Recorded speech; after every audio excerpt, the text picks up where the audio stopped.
Y estamos en Primera de Pedro, capítulo. ¿Capítulo qué? ¿2? ¿3? No, 2, no, 3, no, 2. ¿2? Capítulo 3. Ahí estamos ya. Y lo que hemos dicho es que este libro de Primera de Pedro es una carta muy, muy bonita. Es una carta llena de mucho mensaje teológico, significa de mucha profundidad de lo que es la palabra de Dios. Y desde el principio Pedro nos ha llamado la atención, escribe esta carta a personas que estaban sufriendo mucho. Se encontraban siendo perseguidos en muchos lugares de esta tierra, personas que les estaban haciendo muchísimas cosas, estaban quitándoles sus bienes, estaban teniendo momentos muy complejos y muy difíciles. Y entonces Pedro les da una carta de ánimo. Esta carta es una carta de ánimo, esta es una carta para animarlos a que a pesar de las circunstancias sigan firmes con el Señor. Por eso les recuerda que en su salvación participó el Padre, el Hijo, el Espíritu Santo. También que el Señor iba a guardarlos hasta el final, que iba a probarlos, pero que eso era parte de la vida. También que esa salvación que había sido profetizada se había cumplido en Cristo. Y que por lo tanto nunca olvidaran quiénes eran, que no olvidaran su identidad en Cristo. Y también que empezaran a entender que el estar en Cristo implica que yo tengo un llamado a una vida diferente, a una vida santa, como lo dice en el texto.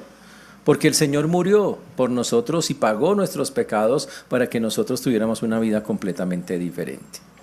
También el Señor nos dice que quitemos de nuestra vida todo lo que impide que yo tenga esa vida que el Señor quiere que tengamos, que nos acerquemos a Él, que hagamos con Él un edificio, una casa espiritual, porque nosotros somos el real sacerdocio, el linaje escogido, el pueblo adquirido por Dios, que vivamos como siervos de Dios humildemente, hablando entre nosotros con amor fraternal, como lo dice la palabra, que hagamos el bien para hacer callar la ignorancia de los demás.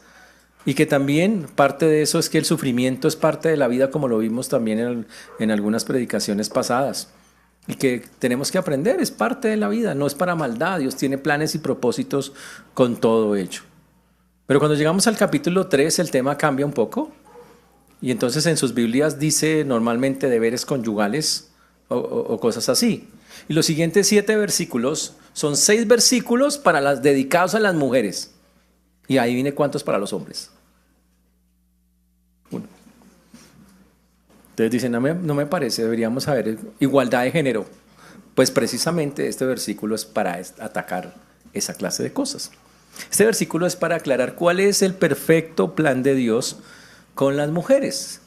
Siempre tenemos que hacernos una pregunta. Cuando Cristo subió a esa cruz, cuando Cristo dice que Él es la esposa, el Cordero, que la iglesia es la esposa del Cordero, o sea, de Jesús, cuando el Señor hace analogía, cuando lo pone a ese nivel, tenemos que preguntarnos, ¿cómo es o cómo debe ser la esposa del Cordero? Y entonces aquí en este texto que vamos a ver, el Señor muestra cómo para Dios, qué es lo bonito que ve Dios en las mujeres, y específicamente a las mujeres que tienen roles matrimoniales. Es una cosa muy, muy, muy especial. Y también este texto nos va a mostrar de algo, tiene muchas cosas muy, muy, muy fuertes y muy especiales para hablarles, pero va a ayudarnos a entender realmente algo que cuesta mucho para las mujeres, algo que se llama la sumisión. Dice, esa palabra, esclavitud, no, sumisión. Sumisión. Es una palabra difícil de entender, pero bíblicamente es una palabra muy bonita, que no tiene que ver mucho con lo que la gente piensa que es. Y este texto va a resaltar la importancia. Y vamos a mirar algo increíble. El Señor nos va a enseñar que someterse trae unos resultados increíbles a la vida de las personas que lo hacen. Y eso es tal vez una de las cosas más importantes. Pero recuerden, esa sumisión de la que vamos a hablar no es otra cosa que la que Cristo ya demostró cuando estuvo en la tierra. Y cada una de las cosas que vamos a ver acá, que pide Pedro que se hagan, no son cosas que el Señor Jesús ya hizo. Y las hizo de una manera muy bonita para darnos ejemplo de cómo es que se practican en la vida real. Vamos a orar para entrar al texto. Oremos. Padre precioso, te damos gracias porque tú eres bueno, Señor, porque para siempre es tu misericordia. Te agradecemos porque hasta aquí nos has traído y tú has sido bueno con nosotros. Rogamos, Señor, que tú obres en cada vida, en cada corazón. Rogamos, Señor, que tú nos guíes, como solo tú y nadie más que tú lo puede hacer. Que podamos glorificarte, exaltarte, darte el honor y gloria que tú mereces. Gracias por tu mano preciosa, maravillosa, única, especial. Gracias, Señor, porque hasta aquí nos has traído y has sido bueno. Ayúdanos, Señor, a quitar todo aquello que está impidiendo que podamos hoy recibir tu palabra y que podamos verla como lo que es, la palabra de Dios que puede transformar nuestras vidas. Limpia nuestra mente y ten misericordia de todos los que nos escuchan, Señor, y de tu siervo quien habla, en Cristo Jesús. Amén y amén. Cuando Pedro escribió esta carta, estamos hablando de un hombre que sufrió una transformación profunda, un hombre que fue quebrantado por Dios mismo, que al principio que era muy emocional y que decía un día, Señor, te amo mucho, y al otro día decía, yo no sé quién es usted. Un hombre tremendo, pero que después de 30 años más o menos que han pasado en esta historia, es un hombre que está totalmente transformado, que entiende lo que es ser restaurado por el Señor y que nos va a hablar de algo que le tocó a él mismo pasar, pero que aprendió de Cristo. En este texto Pedro nos va a hablar de sumisión, de humildad y sobre todo de una cosa que se llama testimonio silencioso, que así es como se llama el mensaje, testimonio silencioso. Cuando nosotros hablamos de sumisión, muchas personas es una palabra que les cuesta mucho aceptar en todo su contexto, porque el mundo ha vendido la idea de que la sumisión es que una persona es débil, de que someterse a otro es un sinónimo de debilidad, de que someterse a otro es que alguien nos pasa por encima, de que supuestamente ahí, ¿para qué hace eso? No sea bobo, no sea boba, avance en la vida, no se deje, y cosas como esas, pero nada más alejado de la realidad. La verdad es que la sumisión en la Biblia es una tremenda bendición como lo vamos a ver, y no tienen nada que ver con esa clase de cosas que la gente humanamente ha creído. Es más, otros pasajes de la Biblia como Efesios capítulo 5, Colosenses capítulo 3, hablan de lo mismo, de la misma, de la sumisión también en todo su contexto y en esas maneras. Por eso el texto comienza diciendo, asimismo vosotras mujeres, ustedes se saben el versículo, ¿cierto, alumnos? Asimismo vosotras mujeres, estad sujetas a vuestros maridos, para que también los que no creen a la palabra sean ganados sin palabra por la conducta de sus esposas. Wow. Dice, asimismo vosotras mujeres. Cuando usa la palabra asimismo, está hablando que Pedro va a seguir hablando de algo que había hablado antes. Unos versículos antes Pedro había hablado de la sumisión de los esclavos a sus amos. Ahora va a hablar no de una sumisión de esclavos, ¿no? Sino va a hablar de otra clase de sumisión. Una sumisión increíble que se puede dar dentro de la vida matrimonial. Por eso Pedro conecta diciendo asimismo. No quiere decir que una esposa sea igual a los siervos de los versículos o a los esclavos del versículo anterior, sino simplemente quiere decir, voy a seguir hablando de cómo se trabaja la sumisión a todos los niveles. La palabra sumisión no es una esclavitud como muchos piensan. No es un obedecer ciegamente. No es que alguien le dice a usted brinque y usted ¿qué hace? Brinca, no es eso. La sumisión no tiene nada que ver con algo en lo cual me obligan a hacer algo. No tiene nada que ver con eso. La sumisión es una aceptación voluntaria a reconocer una autoridad y sujetarme a ella. Eso es lo que es la sumisión. La sumisión es que yo entiendo que en esta tierra Dios ha puesto instituciones y a través de esas instituciones autoridades. El matrimonio es una institución creada por Dios y en esa institución Dios puso una cabeza y esa cabeza se llama el esposo. Este texto está dirigido específicamente acá a las mujeres que estaban viviendo en esa época. La cultura grecorromana, muchas mujeres se estaban convirtiendo al cristianismo, pero el problema es que ya venían casadas con hombres no creyentes. Y entonces el problema era tenaz. Empezabas a vivir con una persona no creyente, como en la Biblia se llama, un impío. Y entonces la convivencia con esa persona era una cosa muy difícil, tanto que algunas mujeres de la época cristianas dijeron, ¿será que voto y me consigo un creyente? ¿En serio pasó eso? Decían, ¿será que mejor sería? O sea, para ser espiritual, ¿para qué ando yo con una persona así? Sería como más sencillo, ¿no? Arreglar el asunto. Y el Señor les dice, no quiero nada de eso. No, señores, no es lo que el Señor desea. Porque muchas mujeres se preguntan, listo, les pasa lo mismo. No, ninguno de los dos conocía al Señor, ahora esta mujer se convierte al Señor, pero él no se convierte. Y entonces se dan cuenta de que, ¿y ahora qué hago? La vida se ha vuelto más difícil con una persona no creyente. Y entonces empiezan a cansarse, a desgastarse, y al igual que en esa época, la guerra llega y empieza a haber una pelea muy fuerte dentro de estos hogares. Pedro es consciente de eso. Además, piensa en lo siguiente. En esa cultura, si una mujer tenía una religión, el hecho de que la esposa cambiara la religión que tenía el esposo era supremamente grave. El esposo la podía desheredar, la podía sacar, o sea, era terrible que eso llegara a ocurrir. Y Pedro sabe todo eso y aún así Pedro recurre y les dice y les llama la atención, Dios tiene un plan detrás si tú estás casado con una persona no creyente. Y el plan es fantástico, o sea, cuando lo miramos en detalle, realmente lo que Dios enseña acá es increíble, lo que una mujer que está en esa condición puede hacer. Muchas mujeres cuando llegan a ese punto dicen, ¿yo para qué me casé? Yo hubiera sabido, perdí mi vida. Se me acabó mi vida metiéndome yo con este hombre, ahora no voy a poder avanzar, todo se truncó, todo. Y eso no es lo que dice Dios.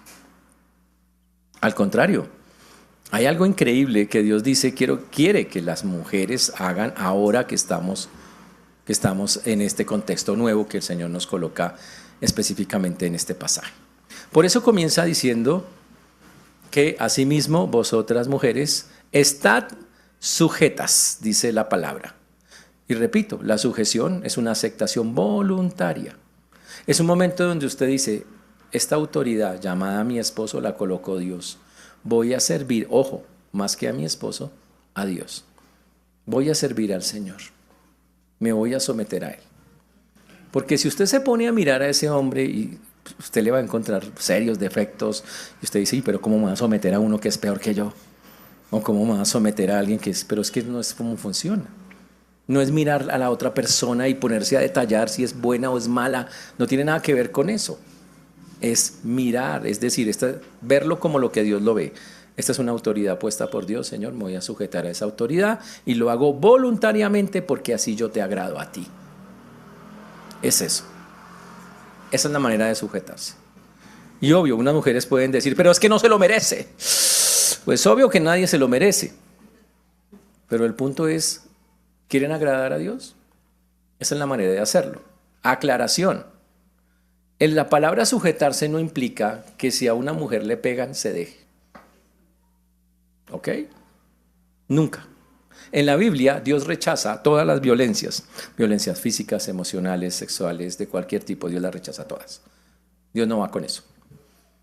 Pero el mundo ha vendido la idea que supuestamente el cristianismo acepta que esas cosas pasen, y eso es mentira. El cristianismo no acepta eso. No acepta nada de esas cosas. Cuando pasa eso y usted está sujetándose a una persona, ¿y qué pasaría si un hombre, usted está en esa sujeción tratando de agradar a Dios? Porque estamos siguiendo el modelo de Cristo. Si hubo alguien sujeto en la vida, fue Cristo. Si hubo alguien que se sometió, fue Cristo. Y si viene alguien y le pega duro, ¿qué debe hacer esa mujer? Opción A, estira sus brazos hacia el cuello de la persona. No es bíblica. ¿Qué dice la Biblia? Usted acude a otra autoridad que usted también reconoce para que ponga en orden a ese hombre, que siendo autoridad no la está ejerciendo bien. Así de sencillo, porque toda autoridad ha sido puesta por Dios. ¿Estamos claros? Ese es el orden de esas cosas. Listo. Por eso la perspectiva de Pedro no es una imposición arbitraria. Si Pedro dice, es que ustedes tienen... No. Es que nosotros, y específicamente las mujeres, reconozcan el diseño divino. Y el diseño divino es que Dios fue un Dios de orden que creó esas jerarquías y nosotros las respetamos. Y por eso nos sometemos voluntariamente. Aquí cuando dice someteos, estad sujetas, habla de algo que es continuo.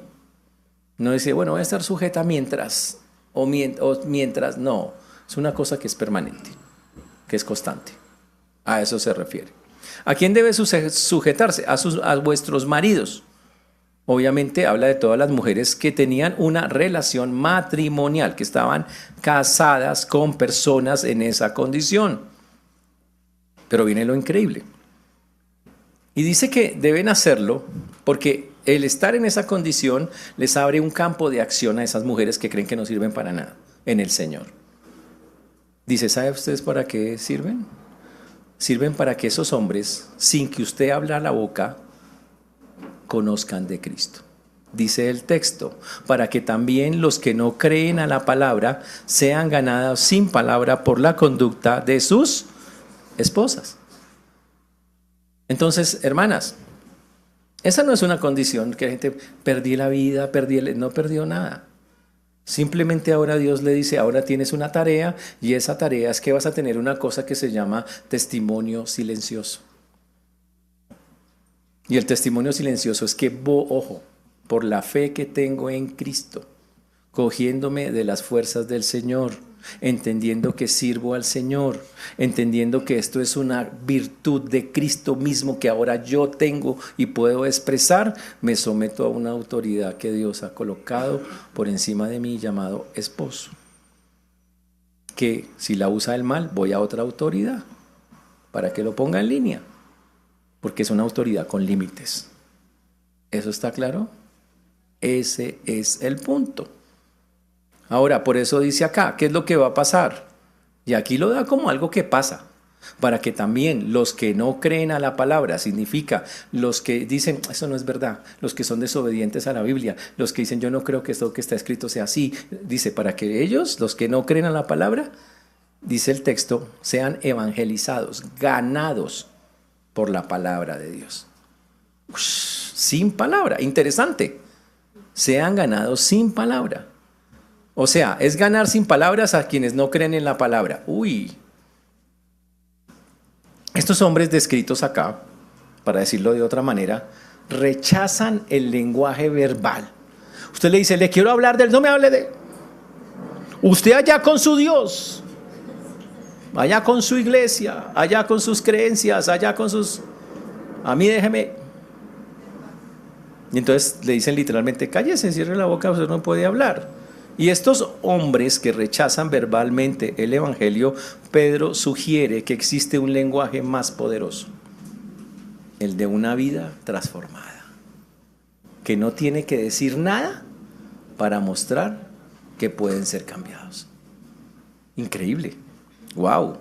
Cuando dice para que también los que no crean la palabra sean ganados sin palabra, wow, o sea, para que puedan nacer de nuevo, significa que la conducta santa de la esposa, si se comporta, ojo, metida con el Señor, claro está, abre lo necesario para que el corazón de ese esposo incrédulo pueda eventualmente empezar, ahora sí, a escuchar la palabra. El testimonio silencioso no va a ganar al hombre para Cristo, usted necesita decirlo en algún momento, pero el testimonio silencioso abre la puerta para que en un momento dado eso se abra. Y entonces ahora sí usted declare verbalmente, esto es así. El Señor te está buscando y todas las cosas que estamos diciendo que deben ser. O sea, y eso se logra con esa conducta. Ahora, Pedro aclara exactamente qué es lo que usted tiene que verse en usted sin hablar. ¿Qué es lo que debe resaltar en usted? Él lo dice en ese texto, considerando vuestra conducta casta. Considerando significa que ese hombre no creyente está mirando a la creyente todo el tiempo.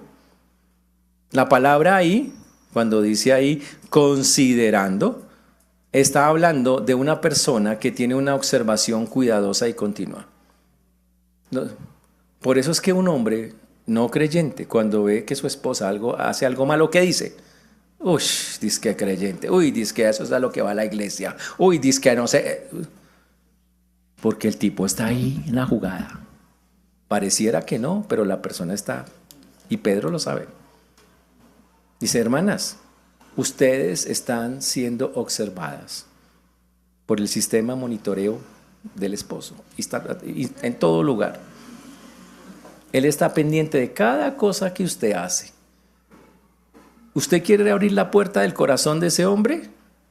Entonces, sométase, pero hace la aclaración, sométase, sin palabras, teniendo una conducta que tiene dos características. Una, casta, y dos, dice, respetuosa. Cuando hablamos de una conducta casta, significa pureza en todos los aspectos, pero es más que pureza. Está hablando de una vida llena de sabiduría. Una vida donde no hay conversaciones de críticas, chismes, murmuraciones. Es un comportamiento donde existe algo que se llama el fruto del Espíritu Santo y específicamente una cosa que se llama dominio propio. Dominio propio. Es una mujer que sabe controlarse, que no murmura, no chismea, nada de esas cosas. Y que habla literalmente, quiere mantenerse limpia en sus pensamientos y se nota, porque no va a entrar en esas peleas y cosas. Y la otra dice manteniendo una conducta respetuosa, la otra dice casta y respetuosa. La palabra significa en temor. No es que le tenga miedo a ese señor, que quede claro, ¿ok? A ese hombre, no es eso. Cuando habla de una conducta respetuosa, no es el temor al esposo, sino hacia Dios. Cuando yo tengo un temor reverente hacia Dios, yo respeto a todos acá. Y a eso es a lo que se refiere. En pocas palabras, Pedro le dice, hermana, si usted quiere que ese hombre que no conoce al Señor abra de alguna manera su corazón, entienda que está siendo observada todo el tiempo y que ese hombre lo estará pendiente y ojalá su conducta sea casta, pura, libre de murmuraciones, de cosas y de un respeto profundo, donde él se dé cuenta que usted respeta, la palabra significa reverencia constantemente a Dios. O sea, que usted muestre, ¿no? Yo temo a Dios. Mira, casi que es decir, sin decirlo, esto lo hago por el Señor. Por el Señor hago esto, pero sin necesidad de abrir la boca. Eso es una cosa increíble. Ahora, el mundo le gustan los actos de fuerza para mostrar quién es más grande y más duro y más fuerte y más de esas cosas. Y el mundo entonces impone cosas y eso. Aquí no hay que hacer nada de eso. Acá la persona se comporta de cierta manera como nos dice el Señor y eso hace que el corazón de la otra persona se inquiete. Es una forma de evangelismo silencioso. Solo con el testimonio de la persona. Y la persona queda mareada con eso. Ahora, hay personas, para esto se necesita también algo que se llama paciencia. Hay personas que dicen, pero pastor, ya llevo 3 horas orando por eso y nada, en silencio total y no, el tipo nada que cambia. 3 horas. Hermanas, esto puede durar mucho tiempo. Estamos hablando de algo que usted tiene que hacer, incluso si el tipo nunca cambia. Porque Dios hace su parte. Ahora, ¿pero acaso es que no funcionan las promesas de Dios? Claro. Pero también recuerden algo, Dios hace su parte y Él intenta convencer a las personas. Pero si quiere ver a alguien terco, mírese al espejo. ¿Cuánto tardó usted para aceptar a Cristo? ¿No? ¿Cuántas veces le hablaron a usted hasta que al fin se dio? Así pasa. El corazón humano es orgulloso, se resiente de los cambios, no quiere ser transformado. Pero el Señor aquí nos pide y le está diciendo Pedro a las mujeres, háganme el favor y ustedes ahí derechos en el cuento, firmes. Tremendo eso, ¿no?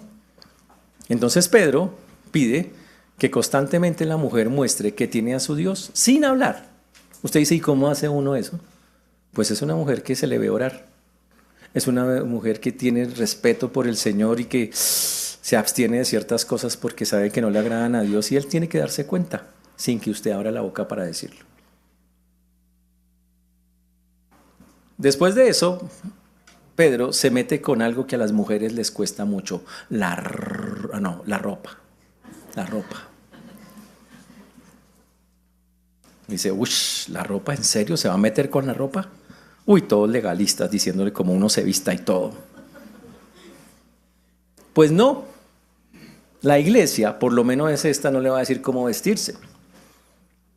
Porque todos acá nos tenemos que vestir para el Señor, como es digno del Señor, es lo que dice la palabra de Dios. Y eso no quiere decir que debemos hacerlo de la manera que Dios dice. Y cada uno examinando si es agradable a Dios, aun como vestimos. Pero eso no es algo que vamos a decir, mire, usted está así, nada. Cada uno tiene que orar. Pararse frente a un espejo, Señor, ser agradable a Dios, no buscar algo que aquí está.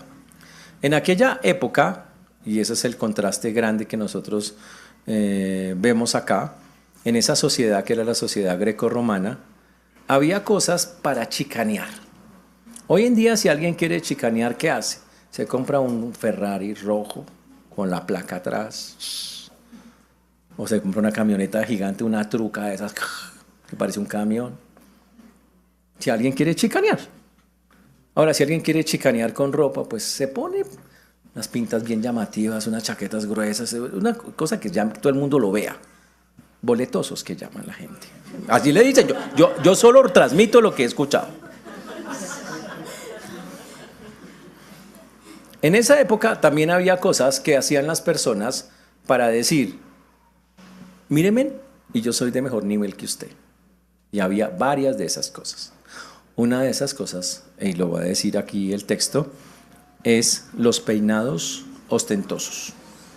Un peinado ostentoso era una obra de arte de 8 a 10 horas, hecha por mujeres entre varias esclavas que tenían que coger a esa señora y prepararle el pelo y empezar a hacer un poco de trenzas especiales alrededor de la cabeza, aceites, pomadas, era impresionante. Y por eso quien salía con un peinado de esos decía, uy, esa tiene plata. Esa tiene plata. Necesitas varias esclavas para hacerlo y muchas horas. Y muchas herramientas para ejecutarlo. Esa era una. La otra era lo que llaman adornos de oro, que significa cosas que sobresalían en el pelo, pero que tenían que ser de oro y no pequeñas, grandes. No es un dijecito ahí. Era una villa tipo mariposa natural, la mariposa gigante, una cosa así para que me entiendan.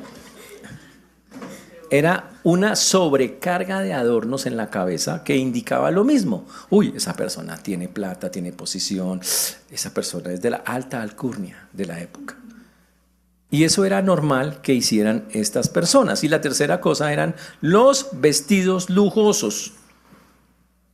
Eran trajes espectaculares que para ponerse necesitaba varias criadas especializadas y era la forma en que la persona más mostraba su riqueza y su ostentación. Ahora, Pedro sabe que los hermanos que están en la dispersión están en lugares paganos donde esas cosas son normales, donde la gente anda con sus peinados, donde la gente anda también con sus adornos de oro, donde la gente con sus vestidos lujosos, chicaneando, mostrándose para que sean reconocidos por todos. Pero Pedro precisamente hace la advertencia.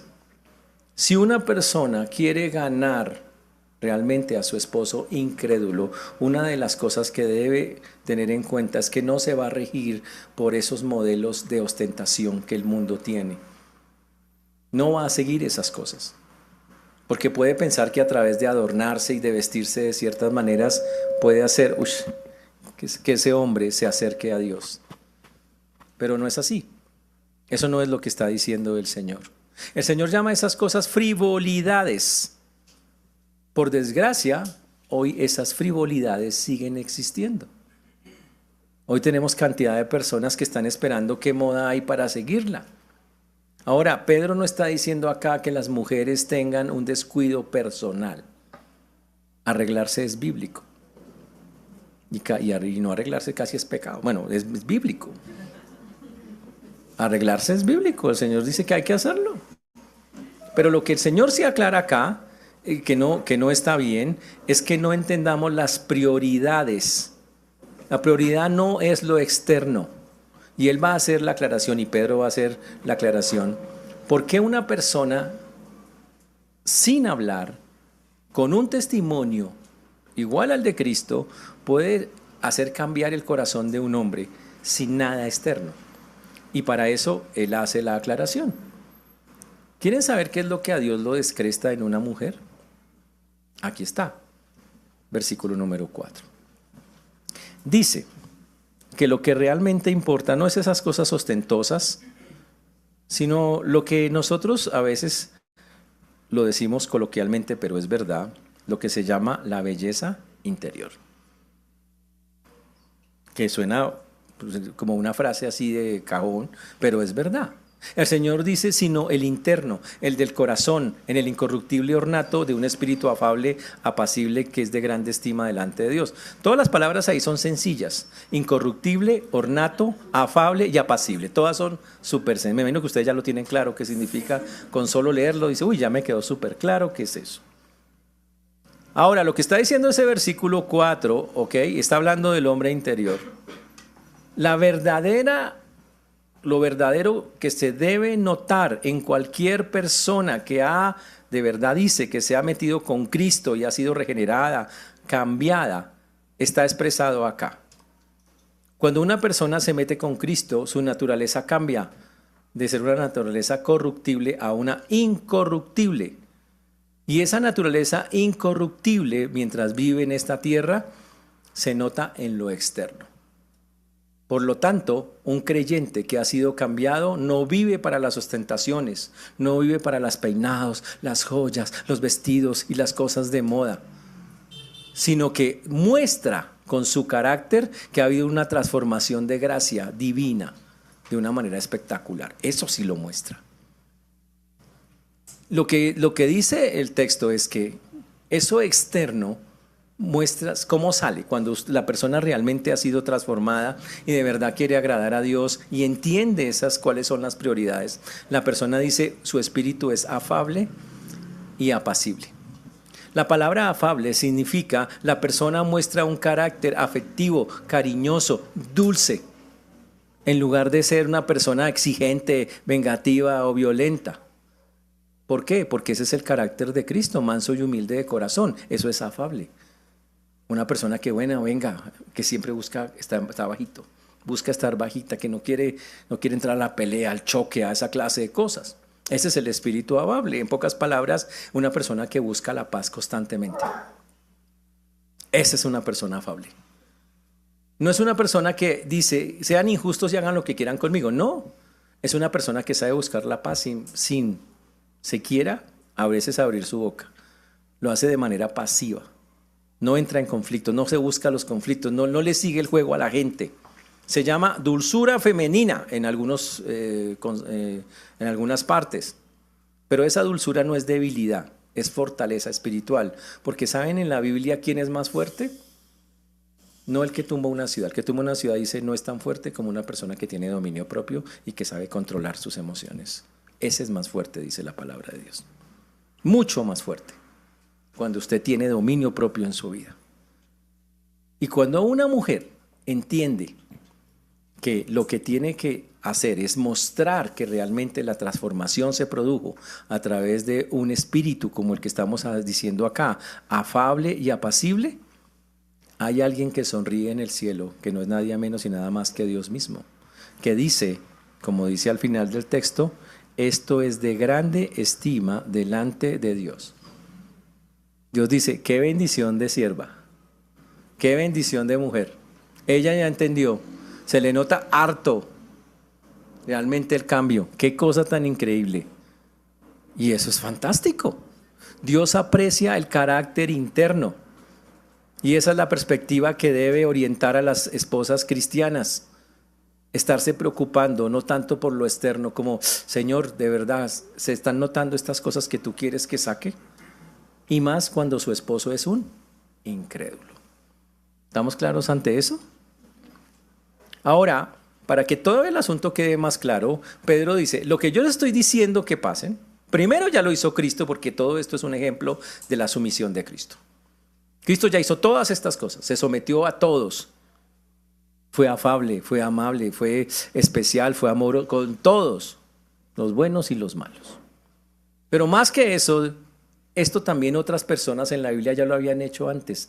Siempre ha sido la práctica de Dios que las mujeres se comporten de cierta forma. Y cuando llegamos al versículo 5, Él lo dice.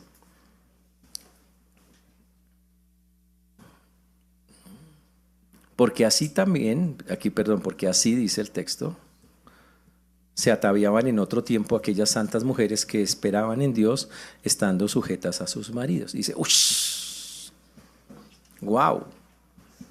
Entonces Pablo pasa del Nuevo al Antiguo Testamento y empieza a nombrar a unas damas que se llamaban las mujeres fieles del Antiguo Testamento y les pone el nombre de santas. Les dice ahí, las santas del Antiguo Testamento. ¡Wow! Normalmente la palabra santo solo se utiliza en el Nuevo. Normalmente. Y solo se utiliza para personas que ya están en Cristo. Pero Pedro decidió utilizarla acá y decir que las mujeres de antes, igual que las de ahora, tienen la misma condición. Y uno dice, uy, ¿cómo así? ¿La misma condición? Claro. El plan de salvación de Dios, cuando estamos hablando acá de estas mujeres que se llaman santas, significa que esas mujeres también fueron salvas en el Antiguo Testamento. Significa que esas mujeres demostraron una fe genuina en Dios en su momento, en el Antiguo Testamento. Y que esa fe que tenían se demostró externamente en el Antiguo Testamento. Y así lo va a mostrar él. O sea, es más, en Hebreos 11 aparecen los héroes de la fe, aparece una de estas personas. Y básicamente lo que nos está diciendo es que ese atavío de las mujeres santas no consistía en cosas externas ni hoy, ni en los tiempos de Jesús, ni en los tiempos del Antiguo Testamento. Sino que esa cosa bonita que se veía hacia afuera era la manifestación externa de su fe. Era la manifestación de que habían creído en Dios y en el orden que Dios había colocado. Y eso se podía expresar. Y entonces, para que el asunto quede claro, nos pone el ejemplo de una dama que se llama Sara, en el versículo número 6. Versículo 6. Vamos con Sara. Como Sara obedecía a Abraham llamándole Señor, de la cual vosotros habéis venido a ser hijas, si hacéis el bien, sin temer ninguna amenaza. Ush. Sara, esposa de Abraham, está en Hebreos capítulo 11, versículo 11, como una mujer de fe, una mujer incluida dentro de las héroes de la fe. ¿Qué se destaca de ella? La fe de haber concebido en su vejez. Ahora, Sara tenía una característica que se le notaba mucho, obedecía a su esposo, a Abraham. Y con eso desarrollaba el concepto que Pedro dice que hay que tener hoy en su misión. Y él coloca un detalle específico, dice que ella llamaba a su esposo Señor. Ush. Y cuando Sara le hablaba a Abraham, le dice, mi Señor. Yo, todos los hombres ya saben, ¿no? ¿Cómo me va a decir de aquí en adelante, no? Es que usted ponga que no. Al favor, llega a la casa y dice, mi Señor, por favor, el almuerzo. Bueno, una cosa así. Obvio, no. La palabra mi Señor es como decir hoy, mi esposo. Es la forma en que se decía para referirse al esposo. Ella la llamaba Señor. Ese es el asunto. Y era una forma normal en que las esposas se dirigían a sus maridos en esa época.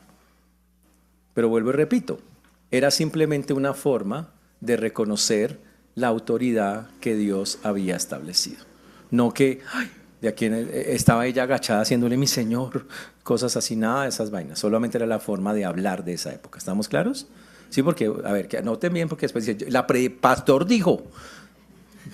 Dije que culturalmente lo llamaban mi Señor en esa época. Hoy en día es mi esposo, bueno, como cuchurrumín, como lo quiera llamar. Acá dice que Sara lo llamaba Señor, de la cual vosotros habéis venido a ser hijas. Ese asunto de que habéis venido a ser hijas es bien interesante. En la Biblia hay una descendencia física y una descendencia espiritual. Están los hijos de Abraham. ¿Quiénes son los hijos de Abraham? Los que tienen la misma fe de Abraham. Y esos no son hijos de carne, son hijos espirituales. Acá Pedro utiliza el mismo término y dice acá que vosotras habéis venido a ser hijas.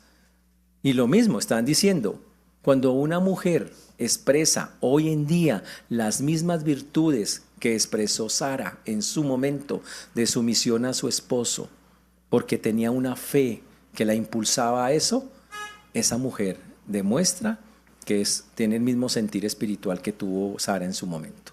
Es una hija. Wow, como ser un hijo de Abraham, una hija de Sara, significa son personas que son creyentes genuinos.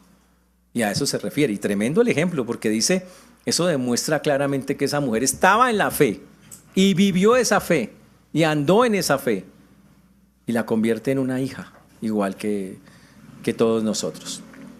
Pero el final es un poquito complejo. Dice acá, si hacéis el bien sin temer ninguna amenaza. Dice, ¿cómo así? Si hago el bien sin tener ninguna amenaza. Esa parte es... Wow. Las esposas, básicamente le está diciendo, deben seguir el ejemplo de Sara independientemente de las consecuencias. Cuando dice sin temer ninguna amenaza, quiere decir que obviamente obedecer a un hombre incrédulo genera temores, genera miedo. Dice, pero vea a ese hombre y obedecer a semejante que es peor que yo.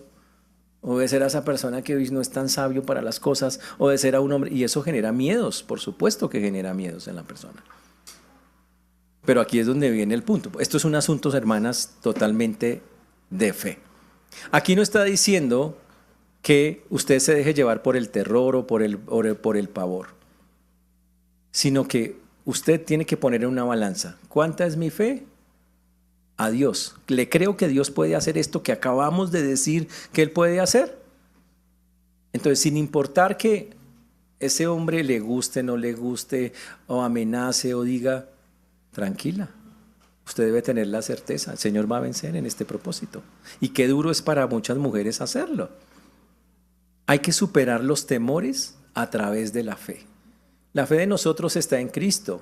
Todo lo podemos en Cristo. Él nos fortalece para cualquier cosa. Y si usted está seguro en quién está, usted puede enfrentarse a eso, a esas circunstancias o momentos que pueden llegar en determinado instante de su vida con una persona que no es creyente.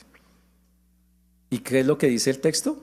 Por encima de cualquier temor, Señor, yo aplico la fe. Y la fe vence el temor. Ese es el punto. ¡Wow! Ahora, usted tiene que imaginar a la audiencia que está escuchando eso. Porque Pedro manda esta carta a gente que está muy lejos de Jerusalén. Manda esta carta a personas que están sufriendo mucho, que les están quitando sus cosas, que tienen problemas con sus maridos, porque sus maridos son incrédulos. ¡Wow! Y les dice, recuerden ustedes quiénes son.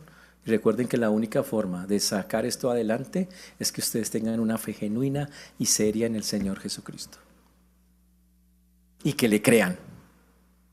Pero mientras le creen, hágame el favor y se comportan como mujeres castas, virtuosas, como hijas de Sara, como mujeres que imitan ese modelo que Dios instituyó. Durísimo, pero no imposible. Ahora, ¿por qué sabemos que no es imposible? Porque es que esto simplemente es seguir el ejemplo de Cristo. Si sacamos a Cristo de la ecuación, usted ni yo podríamos hacer sumisión a nadie. A nadie. Porque no nos gusta tener que someternos a otros. Pero por amor al Señor, nosotros sí podemos en el Señor encontrar todas las herramientas, la fortaleza y todo lo necesario para poder someternos a cualquier autoridad que Dios coloque frente a nosotros. Este texto tiene, aunque es específico para las mujeres, aplica para todas las sumisiones. Eso significa que me puedo someter a cualquier autoridad que Dios me coloque, en cualquier estamento. El matrimonio es una institución creada por Dios, pero todas las otras también Dios las creó y todas ellas tienen jerarquías que debo respetar porque Dios así lo instituyó. A eso se refiere. Entonces esto no es solo para mujeres con esposos incrédulos, es para personas que tengan que someterse a alguien en cualquier rango porque Dios ha colocado a esa persona en ese punto. ¿Estamos claros en eso? ¿Cómo funciona? Ese es el punto principal que está ahí. Pero Pedro llama a las mujeres a superar esos temores a través de la fe. Eso es lo que llama Pedro. Dice, hazme el favor, miren, vean el ejemplo de estas mujeres antes, obedezcan, cumplan su llamado. Hay victoria cuando se hacen esas cosas. resumiendo lo que hemos visto, es increíble lo que produce el testimonio cristiano silencioso. Increíble que sin hablar usted pueda abrir la puerta para que el Señor pueda actuar en la vida de las personas que no conocen al Señor. ¿Y qué es lo que hay que mostrar? Y eso aplica para todos. Una vida, una conducta transformada que refleje el carácter de Cristo. En pocas palabras, señores, el mundo lo dice y la Biblia lo acepta. Nuestros hechos valen más que nuestras palabras. Es verdad. Vale más toda que nuestras expresiones verbales o nuestra teología. Las cosas que hacemos son mucho más dicientes que lo que vamos a hablar. Pero lo que está diciendo este texto es que si usted, porque muchas personas dicen, yo no sirvo para nada, hermanas y hermanos, sin hablar, guardando el testimonio en la proporción correcta, la Biblia dice, estamos evangelizando. Y eso no solo aplica para esa mujer allá con su esposo incrédulo. Aplica que si usted está en un trabajo y usted se está comportando como es, y usted está mostrando que algo cambió totalmente en su vida, este testimonio abre la puerta para que le pregunten en algún momento, ¿y su Dios qué? O sea que así es como se abre la puerta también en muchos lugares. La otra cosa que este texto nos muestra es que el matrimonio es una institución creada con Dios con propósitos eternos, que esto no es una imposición cultural, sino que el llamado es a aceptar el diseño original de Dios para la familia. Ese fue el diseño original. Un esposo, una esposa, una autoridad, una sumisión a la autoridad, bajo ciertas características que acabamos de estudiar. Así es como funciona. Por eso el esposo y la esposa, señores, se complementan. Aquí no lo estamos diciendo que el hombre sea superior y la mujer inferior, no. Simplemente que cada uno Dios le ha puesto un rol, así fue como Dios los creó. Por eso en la Biblia se llama ayuda idónea, complemento del esposo en muchísimas cosas que son necesarias. Pero la otra cosa que este texto muestra es que el creyente tiene, del verbo le toca y le figura, que transformar su carácter. Porque si realmente Cristo nos regeneró, el carácter tiene que ser cambiado. De adentro hacia afuera. Si yo le dijera a usted se le nota el cambio? ¿Usted qué diría? ¿Será que sí? Preguntémosle a un vecino suyo. Dice, no, si es que ese equipo a todo volumen, solo salsa. Cristiana, no me la sé, pero sí, terrible, dice el vecino. Y aquí es donde juega un papel supremamente importante el que nos cuidemos de nuestro testimonio. Señores, la gente nos está observando. Eso es lo que está diciendo el texto. Todos nos están mirando allá afuera. Todos están pendientes de nosotros. ¿Y saben qué? Esa es una de las maneras que Dios nos permite ganarlos, mostrando quiénes somos realmente en el Señor. Por eso todos acá, incluyendo las hermanas que están relacionadas en el texto, tienen que tener espíritu afable y apacible. Todos tenemos que tener eso como una condición. Y recordemos, este es un mandato tanto del Antiguo como del Nuevo Testamento. No es una cosa que solo para hoy, no. Siempre ha sido el plan de Dios. Es la manera en que Dios lo estipuló. Es el modelo que Dios a lo largo de la historia ha señalado. Y como creyentes tenemos que aprender, ojo, a mirar lo bonito desde la perspectiva de Dios y no de la perspectiva del mundo. Y para Dios lo bonito es lo que está adentro. Esa es la estética cristiana, es mirar lo que está adentro. Ver que realmente nuestra vida ha sido cambiada, transformada. La belleza espiritual, señores, es incorruptible. La belleza humana se va a ir, va, viene, va, se pasa, ya, se acabó. Pero la de adentro, esa nunca cambia, es una cosa espectacular. ¿Eso está claro, hermanos? ¿Cómo vamos a aplicar eso? Pues aprendiendo que en ciertos contextos, no solo esa esposa, sino en otros contextos, el testimonio se va a llamar testimonio silencioso. Y así vamos a tener que trabajar en muchos lugares. Y por lo tanto la tarea es empezar dentro de esos lugares, ¿qué tareas me pongo para que de verdad se note Cristo? Y empiece, yo sí le diría, empiece a actuar de una manera que usted glorifique al Señor, que se note que usted lo ama, que se note que Él realmente es su Dios. En pocas palabras, hermanos, las esposas, sobre todo las de este texto, deben comprender que su mayor herramienta evangelística no son argumentos teológicos. Hay mujeres que le dicen, es que la Biblia dice que usted es un vil pecador, que usted huele a azufre. ¿Eso no gana? ¿Qué ganan con decir eso? O decirle a un hombre impío, es que usted es el sacerdote de la casa, y el tipo dice, yo odio los curas, a mí no me gusta eso. Señores, esos discursos no tienen ningún sentido. Y el Señor dice que cuando no se pueden usar las palabras, use su vida transformada. En pocas palabras, en lugar de estar criticando, sea paciente. Sea paciente. ¿Cómo se llama? Es que es una palabra que utiliza la gente. Cantaleta. Ah, cantaleta, sí, esa es la palabra. Dice paciencia. ¿Quién da la paciencia? El Señor. Obvio, estamos hablando que todo lo da el Señor. Es que aprendamos a mostrarle a esas personas gozo en medio de las dificultades, porque eso hace un cristiano. Hay dificultades y no se echa la pena y dice, bueno, sí, esto es duro, pero el Señor está... A que sirva sin resentimiento, no que cuando le da piedra, allá está su comida, sírvase a ver qué va a hacer. Mire a ver quién le lava la ropa. Hay personas que se llama venganza. Eso no se hace. Es un servicio alegre sin resentimiento. Entonces vienen las preguntas para nosotros. ¿De qué maneras específicas nuestra vida matrimonial es un testimonio del Evangelio para la otra persona? Para las mujeres que tienen esposos incrédulos, ¿están dándole testimonio a su esposo?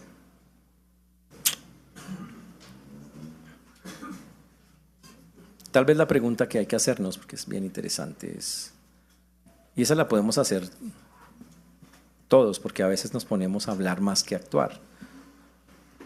¿Estoy confiando más en mis palabras o en mi conducta para influir en mi familia hacia Cristo?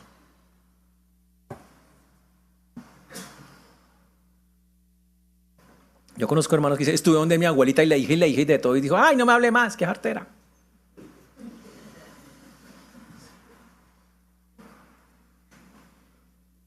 O viene un primo y nos dice, es que usted, mi tía dice que usted es un re fanático ahí, que no hace nada, todo harto, a toda hora le dije, el Señor y que el Señor. ¿Por qué no cambian la estrategia?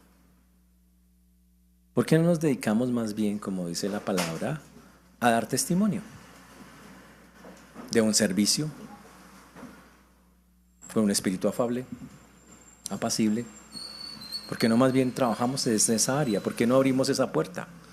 Para que la otra palabra sí pueda llegar en su momento.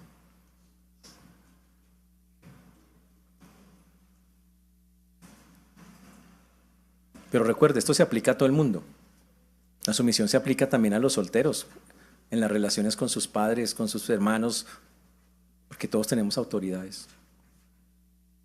Se aplica para todos, en los ambientes laborales, donde usted esté trabajando, donde la fe cristiana no es bien recibida. Ahí usted tiene que mostrar eso.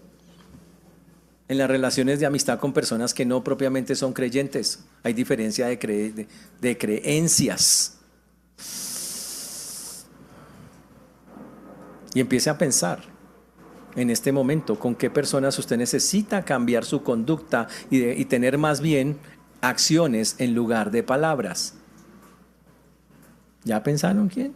Seguro tienen una lista larga de eso. Y la invitación de Pedro en esta mañana es específicamente hacia eso. ¿Cómo puedo desarrollar esas cualidades? Ahora usted tiene que preguntarse, ¿cómo desarrollo esas cualidades internas por encima de la apariencia externa? ¿Cómo las desarrollo? Bueno, consagrándose al Señor, repasando quién es usted, teniendo claro, yo soy un cristiano, el Señor está en mi vida, Dios me transforma, empezando a vivir lo que es el cristianismo verdadero. Actuando, pensando, hablando y actuando como un cristiano actúa, básicamente es eso.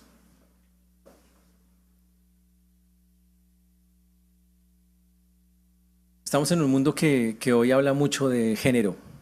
A toda hora está metiendo la idea de que todos tenemos que ser iguales, empoderamiento femenino, feminismo, wow. Y todo eso son bombardeos de conductas y de cosas. Fuera de eso, el mundo también ataca de que nadie se deje, que usted tiene que, haga usted que se va a dejar de las personas, usted brinque, patalee. Y por eso se hace a veces tan complejo. Pero aquí el Señor nos está diciendo que hay que hacer una vaina que se llama la revolución silenciosa, donde el cambio no se logra a través de confrontar a la gente, molestarla, manipularla, no, sino cuando yo demuestro que mi vida ya cambió y lo vivo y se lo muestro a la gente con acciones, no con palabras. ¡Wow! Y para eso, qué chévere, porque hay personas que dicen, pastor, es que yo soy tardo para hablar. Me cuesta decir, a ver, aquí dice que no tiene que hablar. Para todos esos hermanos que sienten que supuestamente no pueden, aunque la Biblia dice que sí pueden, el Señor les dice, le tengo la solución. Hágame el favor, no hable nada, haga esto. Actúe. Más fácil no se puede. Actúe, ni siquiera tiene que hablar. No le pide que se tome unos cuantos cursos, nada. Simplemente vea, actúe.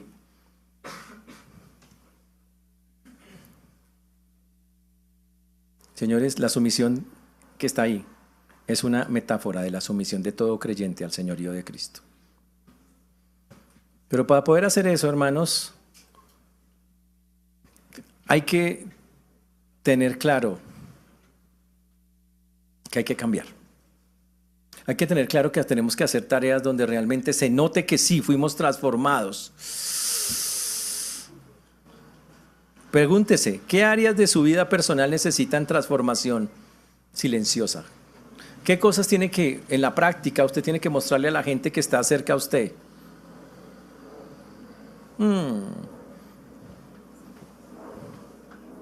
Y es algo que tenemos que pensar.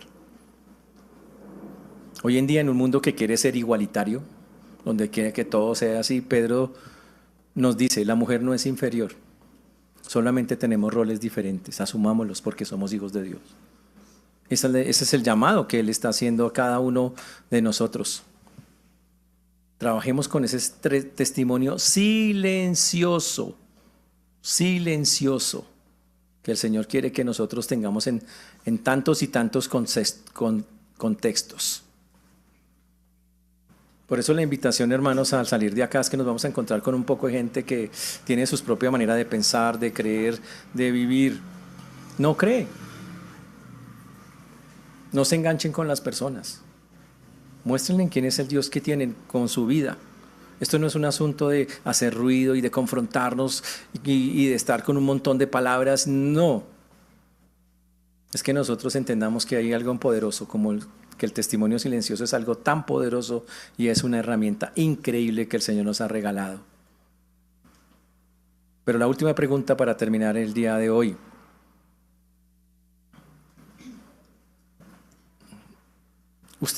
Esto requiere solo de una cosa, se llama fe. Y a algunos les cuesta creerle al Señor que lo que dice acá es verdad. Pero quiero preguntarlo. ¿Estamos dispuestos a confiar tanto en el poder del Evangelio que permitimos que nuestras vidas se conviertan en cartas vivientes leídas y conocidas por todos los hombres? ¿Está dispuesto a que la gente lo lea con sus hechos y no con palabras?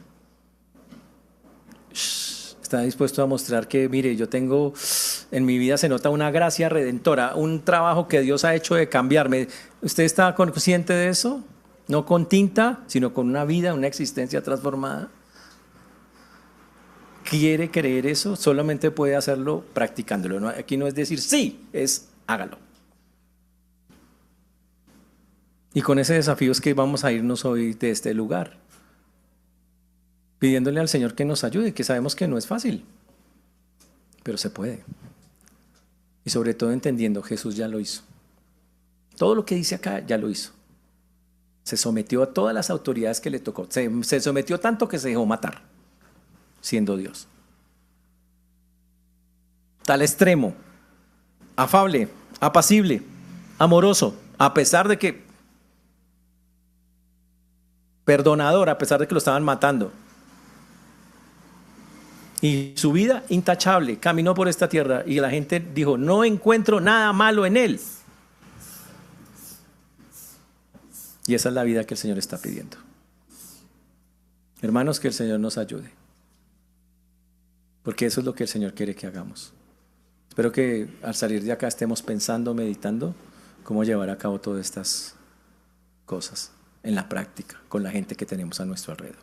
Que el Señor nos ayude, vamos a orar para salir. Padre precioso, te damos gracias por este tiempo, por todo lo que tú haces y sigues haciendo. Gracias, Señor, rogamos que sigas guiándonos para gloria y honra tuya. Gracias por tu palabra y por todo lo que nos enseña. Y ayúdanos, Señor, a que el testimonio silencioso es infinitamente superior a cualquier argumento humano que nosotros podamos levantar. Por eso hoy dejamos en tus preciosas manos lo que hemos hablado.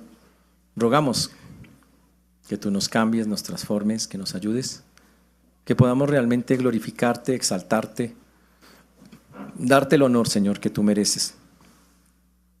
Te ruego, Señor, que así lo hagas por amor de tu nombre.